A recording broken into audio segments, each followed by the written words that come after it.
Hola traders, lunes 4 de septiembre comenzamos nuestra temporada de análisis semanal. Por fin retomamos la actividad de nuestra cita semanal aquí en el canal de IG, en la que realizamos un análisis completo de la actualidad financiera, noticias, estado de los principales mercados y activos financieros. Bueno, septiembre es un mes en el que nos encontramos con nuevas motivaciones, nuevas fuerzas para abordar ideas y proyectos nuevos, ¿no?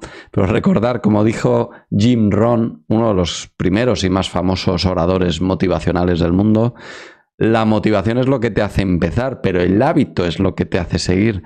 Pues aquí vamos a seguir todos los lunes. Y para eso estoy aquí, para ayudaros a encontrar ideas y argumentos y manteneros informados a través de mi particular visión de lo que ocurre y mi particular análisis de lo que ocurre en los mercados financieros, ¿no? Antes de continuar, recordar suscribiros y activar la campanita para que todos los lunes os avise YouTube de que subimos el vídeo al canal de IG. Y bueno, ¿qué ha ocurrido durante el verano? Básicamente un resumen muy rápido de lo que hemos visto este verano antes de pasar a las noticias y a los gráficos.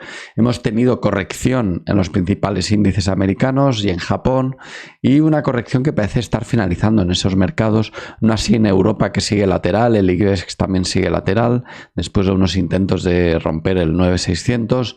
En las divisas, en Forex, pues hemos seguido viendo idas y venidas del dólar y del euro, pero con cierta tendencia del dólar a fortalecerse, ¿no? El Bitcoin ha caído, ha perdido fuelle, ha regresado a los 26.000 hasta tal punto de que ha hecho replantearme mi análisis de esa posible tendencia alcista que estábamos teniendo. El petróleo, eso sí, ha iniciado tendencia alcista en un contexto que nos puede estar avisando de que podamos ver nuevos máximos crecientes a lo largo de este otoño y de este invierno en el petróleo, un momento estacional en el que suele encarecerse además el petróleo, no solo por técnico, sino por fundamental. El oro lo estamos viendo, también el cobre lo estamos viendo intrínsecamente laterales desde más o menos la segunda mitad de agosto, ¿no? Luego han llegado más noticias sobre China, sobre esa posible ralentización de la economía china. Ha habido dos bajadas al menos de tipos de interés del Banco Popular de China, sobre todo motivados por un tema que les preocupa especialmente, que es la crisis de sus inmobiliarias. Evergrande y Country Garden, las dos más grandes. Fijaos sus tamaños. Evergrande tiene una deuda aproximada a unos 400.000 millones de dólares. Eso es casi la mitad del PIB español. Y Country Garden más o menos unos 200.000 millones de dólares. Esto es la deuda global que tienen, no la vencida, pero sí que han tenido problemas para ir atendiendo su servicio de deuda hasta tal punto del que el Banco Popular de China y el gobierno chino pues han tenido que tomar medidas para sostenerlas, ¿no? Y para que no se produzca una quiebra sistémica que podría arrastrar a muchos otros sectores de la economía, ¿no? Han introducido flexibilización en sus políticas de crédito, han ido bajando los tipos de interés, aumentando la liquidez disponible para los bancos, reduciendo los encajes bancarios para que puedan prestar más los bancos. En definitiva, medidas para inyectar liquidez y apoyar a las empresas más afectadas por esta crisis, ¿no? Luego veremos que en los PMIs de China pues no están tan mal, esas encuestas de sentimiento de mercado no están tan mal en China, pero estas medidas va a ser clave ir viendo si dan buenos resultados o no. Especialmente hemos visto cómo incluso llegan a pagar vencimientos de deuda. El gobierno chino llega a pagar vencimientos de deuda de estas empresas inmobiliarias, les refinancia, digamos, ¿no? Y les aprueba nuevos proyectos para que generen nuevos ingresos. En definitiva, les está apoyando, les está dando asistencia financiera.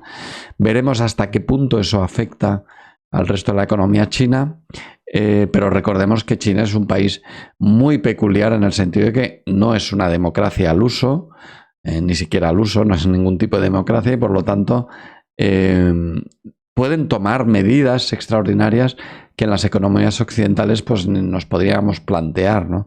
Pero eso sí, las pueden tomar durante un tiempo determinado, y siempre que se toman medidas extraordinarias se produce, cuando das por un lado estás cediendo por otro, y se corre ciertos riesgos con este tipo de medidas, ¿no? Entonces ya veremos qué es lo que ocurre a lo largo de los próximos meses, pero vemos ese acople entre las políticas monetarias y económicas de las economías occidentales respecto pues de la principal o la segunda economía del mundo, que es la China, ¿no?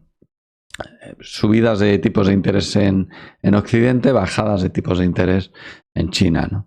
Hemos visto en Japón también cómo poco a poco y a lo largo del verano han seguido en la misma línea, han seguido relajando su política de control de curva de tipos de interés.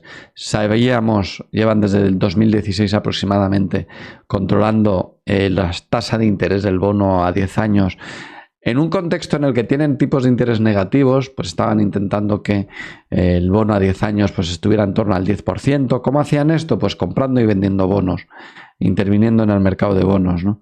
Sabemos que han empezado a dejar que ese tipo de interés del bono a 10 años empieza a subir algo más cerca del 0,5% a lo largo del verano, y eso ha provocado cierta volatilidad en el yen, cierta volatilidad en la bolsa japonesa también, y especialmente en el mercado de bonos japonés. Iremos viendo si poco a poco van subiendo algo más los tipos de interés en la práctica, y por lo tanto si esto afecta al mercado de bonos mundial, porque los japoneses son netamente compradores de bonos, y si dejan de comprar bonos extranjeros, bonos occidentales con mayores tipos de interés para comprar bonos japoneses que no corren, con los que no corren riesgo cambiario y que tuvieran al menos tipos de interés positivos, pues podríamos ver un cambio importante y una caída en los precios de los bonos, en las cotizaciones de los bonos, y una subida en la práctica de rentabilidades y de tipos de interés en Occidente que no estarían previstas por los bancos centrales, ¿no? Les empieza a medio preocupar este asunto. Iremos viendo a lo largo del otoño en qué se concreta y cómo afecta a la cotización del dólar yen y cómo afecta al Nikkei, ¿no? al índice japonés.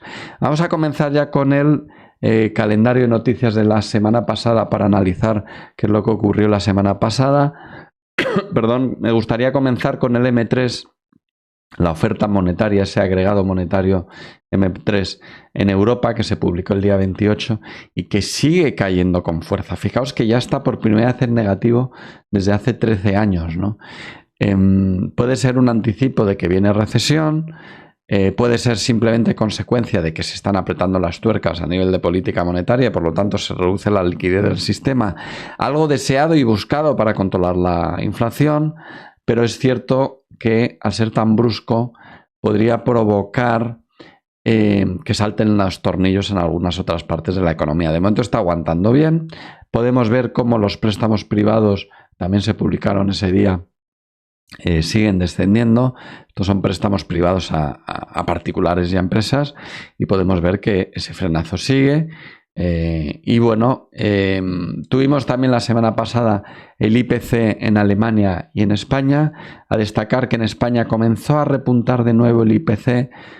Dicen que por el fin del efecto base, pero la realidad es que la inflación subyacente, tanto en España como en el resto de Europa, pues sigue demasiado alta, ¿no? Con lo cual es esperable, y llevamos avisándolo desde primavera, que íbamos a ver un cierto repunte en la inflación. Así que ya no está por debajo del 2%.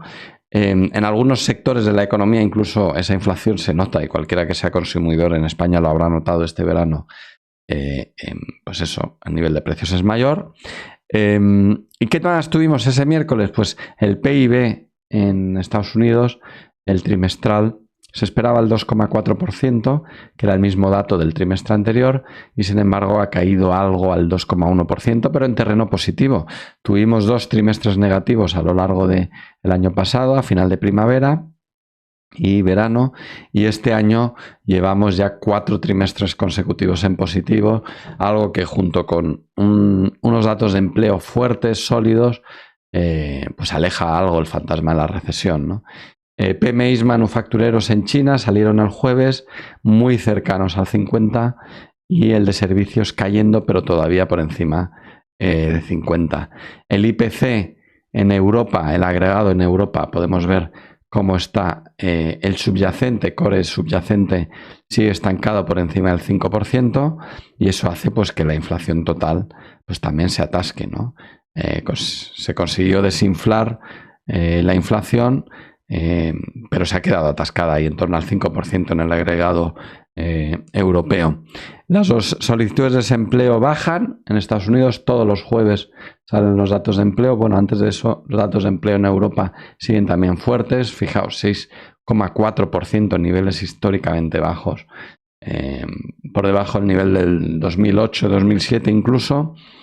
Así que bueno, y Estados Unidos pasa igual, ¿no? Todos los jueves salen los datos de empleo, pero el primer viernes de cada mes sale el agregado de todo el mes, y en interanual, o mejor dicho, en tasa de desempleo en términos porcentuales en Estados Unidos está en el 3,8%. Es verdad que ha repuntado algo. Podemos ver cómo teníamos en febrero del año pasado pues cifras muchísimo más bajas, 3,4% aproximadamente, y cómo se ha producido ese pequeño repunte que lo acerca más al 4%, y esto, paradójicamente, pues son buenas noticias para los mercados financieros, porque lleva a pensar a muchos pues que esta subida del desempleo, que todavía es escasa, es anecdótica y es puntual, podría llevar a una parada en la subida de tipos de interés, o incluso un inicio de bajadas de tipos de interés en la economía americana.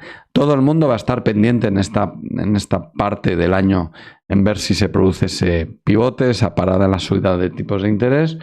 Pero lo cierto es que la Fed se fija más en la inflación que en el dato de empleo para tomar esa decisión, ¿no? Si nos vamos a las noticias de esta semana, comenzando con hoy lunes, hoy salió el dato de desempleo en España. Se produjo un cierto repunte en las solicitudes de desempleo a casi 25.000 personas, algo normal en este momento del año. Para los que no estéis familiarizados con la economía española, es muy dependiente del turismo y de la estacionalidad que provoca el turismo, y el agosto suele ser el final de muchos contratos temporales relacionados con el turismo, y agosto y septiembre siempre tiene un repunte, ¿no? Vamos a tener mañana, martes, a partir de las 6:30 de la mañana, tipos de interés en Australia. Se espera el 4,1%, no hay grandes cambios en ese sentido, no se esperan grandes cambios. Y me olvidaba, hoy lunes, muy importante, por la tarde va a haber poca liquidez. Aquellos que seáis de mercado americano notaréis muy baja liquidez, porque tanto en Canadá como en Estados Unidos, es el día del trabajo, y por lo tanto los mercados financieros y los bancos estarán cerrados, ¿vale? Así que se notará tanto en el mercado Forex como en la bolsa americana, que estará muy paradita, del todo paradita, y no será hasta mañana que empezaremos a notar los primeros efectos de septiembre, ¿no?, en la bolsa americana. El martes ya he dicho, salida de tipos en Australia, también PMIs finales en Europa. No se esperan sorpresas porque ya se publicaron los adelantados. El miércoles, salida de tipos en Canadá, se espera que se mantenga el 5%, y el jueves, como todos los jueves, salida de datos de desempleo en Estados Unidos, que quizá repunte algo, pero lo importante es la tendencia principal, que sigue siendo bajista. Vámonos con los gráficos, empezando con los índices y SP500. Ya comentaba antes esa corrección que ha realizado durante el mes de agosto. Pues podríamos dar por finalizada la onda bajista de esa corrección. Digamos que la corrección sería todo esto. Tras este máximo relativo, todo esto sería la corrección, y en estos momentos podríamos dar por finalizada la onda bajista desde el momento en el que se produce esta pauta de agotamiento con rotura de esta especie de línea de cuello en el corto plazo, ¿no? Eso no quiere decir que la corrección haya finalizado. Para que la corrección finalice debemos superar este nivel, los 4.600, el máximo relativo anterior, y mientras tanto podríamos ver un entorno correctivo de más larga duración, ¿no?, con ondas bajistas y alcistas dentro de un entorno correctivo. El Nasdaq está haciendo prácticamente lo mismo. Antes de pasar al Nasdaq, que SP500 hoy estará, como digo, muy paradito. Es posible que mañana veamos más movimiento, y que a partir de ese mayor movimiento podamos ver, es previsible, un ataque a los 4.600, que ya veremos si lo supera o por el contrario sigue en estado correctivo. Con el Nasdaq nos pasa algo parecido, muy parecido. Este sería el máximo relativo muy cercano, estaría en torno a los 15.900. Mientras no supere 15.900, diríamos que sigue en una fase correctiva de toda la tendencia anterior. El Russell, en cambio, está mucho más lateral, porque no llegó nunca a superar estos máximos relativos, y podemos considerar que está en un entorno de rango a la espera de un contexto de medio y largo plazo más favorable para la economía americana, que favorezca más la cotización de estos activos de mediana y baja capitalización de la bolsa americana. El DAX sigue en un rango estrecho entre 15.500 y 16.500, en la parte baja de ese rango, con esa tendencia que se detuvo. Por el momento no debemos más que esperar rebotes dentro de este rango. El FTSE, feote, llevo meses y meses diciendo que está bastante feo, con un análisis muy complicado, con este triángulo que es tan complicado de analizar, que por el momento, bueno, podríamos ver una nueva onda alcista al entorno de los 7.600 y si continúa la figura triangular, una posterior caída. El IBEX 35, bueno, en un primer momento tenía este aspecto triangular, pero podemos considerar que ahora mismo está más bien lateral en este rango, con esos 2, incluso 3 ataques que se han producido al 4.600, al último hace poquitos días, con pocos argumentos, porque toda esta época de aquí ha habido muy poca liquidez, es la parte de agosto. Ya avisé en mi anterior vídeo a finales de julio, más o menos por aquí aproximadamente, que si se producía un nuevo ataque al 9.600, lo más probable es que fuera fallido, porque faltaría volumen, sería más bien un test, y así fue. Fue un test fallido que le llevó a niveles inferiores y por el momento pues sigue lateral, ¿no? El IBEX necesita argumentos por parte de todo el mercado financiero europeo, todas las bolsas europeas, para superar el 9.600, y solo se moverá alcista cuando el resto de bolsas europeas se muevan alcistas, ¿no? Necesitamos verle claramente romper el 9.600 antes de pensar que puede continuar la tendencia alcista. Mientras tanto, seguirá correctivo y en rango. La bolsa japonesa, he dibujado este rango, este canal bajista, después de toda esta tendencia alcista parabólica muy potente, que dio buenas sorpresas, agradables sorpresas a aquellos que pudieron aprovecharlo en primavera, ahora mismo en estado correctivo todavía, y quizás este estado correctivo finalice si se confirma en los próximos días la rotura de este canal. Mientras tanto, sigue en fase correctiva, pues eso, que dentro del contexto no sería más que una corrección, una pausa después de todo este impulso alcista, ¿no?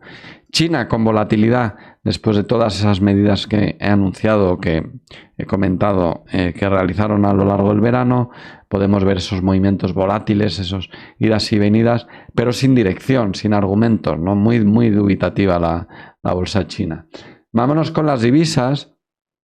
Con ese dólar americano que durante el mes de agosto ha tenido cierta tendencia a revalorizarse, ahora mismo cerca de una resistencia, estamos viendo el dólar index ahora mismo, y un dólar index que alcanzó esa resistencia justo en un movimiento en el que ha realizado una pequeña pauta de agotamiento.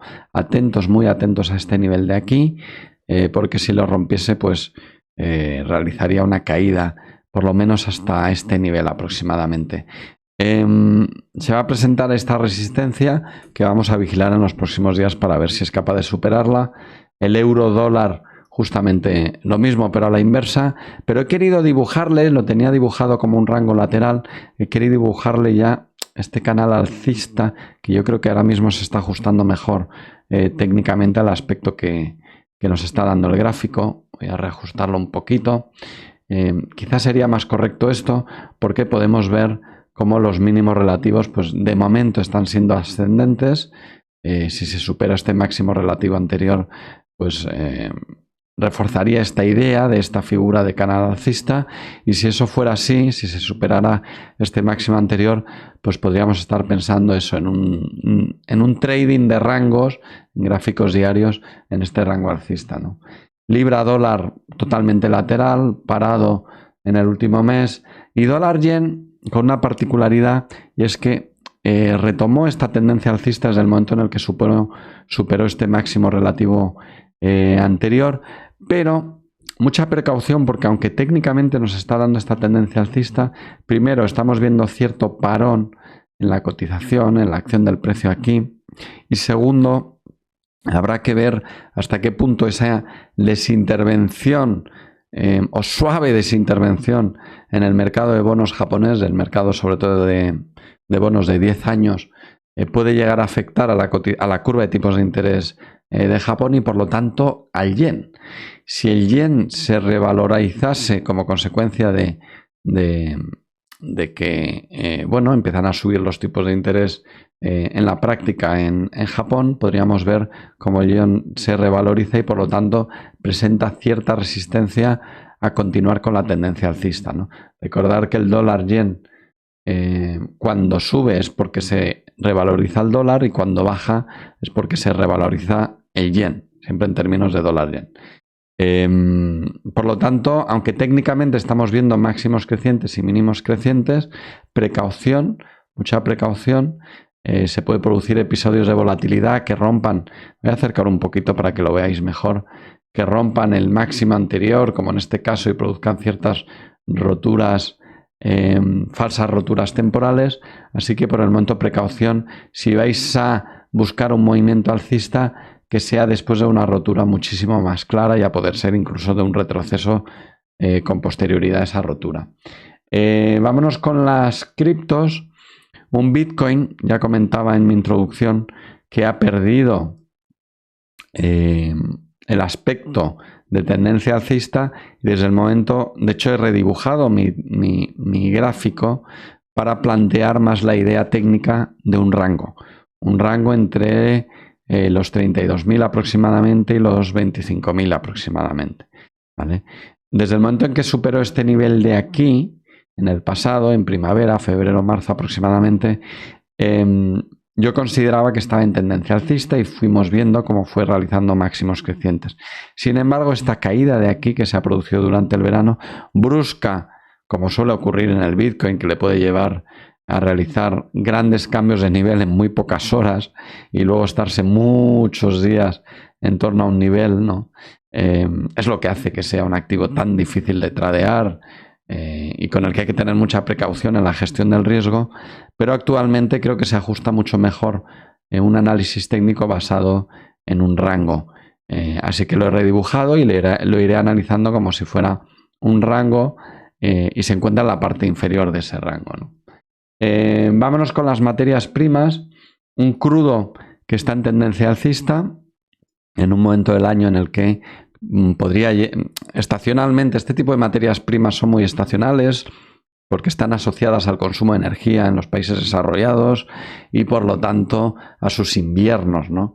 Estamos llegando al final del verano en la mayoría de países desarrollados y por lo tanto es posible que el consumo de petróleo aumente y de gas natural aumente a lo largo de otoño e invierno, sobre todo invierno, y eso esté preveyéndose en el mercado con un crudo más caro, ¿no? Lo hemos notado todos los consumidores de combustible, no solo en España, sino en Europa, con unas gasolinas más caras. Y aquí veis esta tendencia alcista, ¿no? Podéis estar viendo cómo tenemos máximos crecientes y mínimos crecientes. Y justamente en un momento en el que el dólar se estaba fortaleciendo y eso debería frenar algo la subida del crudo, ya que al cotizar en dólares y valer más el dólar, en teoría, hay cierta correlación inversa entre el crudo, entre todas las materias primas y el dólar, precisamente porque cotizan en dólares y por lo tanto debería estar frenándose esa subida, ¿no? Y aún así hemos visto esta onda alcista potente, decidida, que ha roto sin ninguna dificultad estos máximos que llevan sin superarse desde finales del 2022, ¿no? Así que me lleva a pensar que vamos a ver una tendencia alcista en el crudo de cierta relevancia. El oro y cobre, por finalizar, yo diría un contexto más bien lateral, todavía correctivo, sin demasiada definición. Y fijaos cómo el cobre pues está exactamente igual, ¿no? También en un contexto completamente lateral. Así que lo dicho, ha sido un placer estar de nuevo con vosotros hoy 4 de septiembre. Si os ha gustado el vídeo, darle a me gusta y suscribiros y activar las suscripciones y la campanita para que os avisen cada lunes cuando emitamos mi próximo análisis. Ya sabéis, todos los lunes aquí estaremos contando todo lo que creo que puede ocurrir. Ha sido un placer, ser muy felices y nos vemos el próximo lunes. Hasta luego.